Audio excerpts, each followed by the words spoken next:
అందరి అంచనాలను నిజం చేస్తూ కీలక వడ్డీ రేట్లను ఆర్బీఐ ఎట్టకేలకు సవరించింది.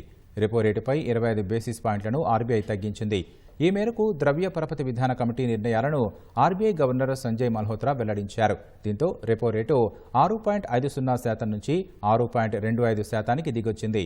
దాదాపు 5 ఏళ్ల తర్వాత వడ్డీ రేట్లను తగ్గించడంతో రెపో రేటు 6.25%కి చేరుకుంది. చివరగా కోవిడ్ పరిణామాలతో 2020లో రెపో రేటును 40 బేసిస్ పాయింట్ల మేర ఆర్బీఐ తగ్గించింది. ఆర్బీఐ వడ్డీ రేట్లను సవరించడం 2 ఏళ్ల తర్వాత ఇదే తొలిసారి. 2023 మేలో రెపో రేటును 25 బేసిస్ పాయింట్లను పెంచిన తర్వాత నుంచి కీలక వడ్డీ రేట్లను ఆర్బీఐ యథాతథంగా ఉంచుతూ వస్తోంది. తాజా నిర్ణయంతో రుణాలపై వడ్డీ రేట్లు తగ్గే అవకాశం ఉంది. ఆర్థిక వ్యవస్థను గాడిలో పెట్టేందుకు ఈ నిర్ణయం తీసుకున్నట్లు గవర్నర్ సంజయ్ వెల్లడించారు.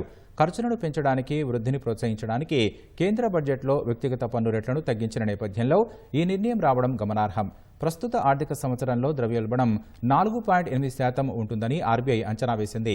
2025-26 ఆర్థిక సంవత్సరంలో దేశ జీడీపీ వృద్ధి రేటు 6.7%గా ఉంటుందని, ద్రవ్యోల్బణం 4.2%గా ఉండొచ్చునని అంచనా వేసింది.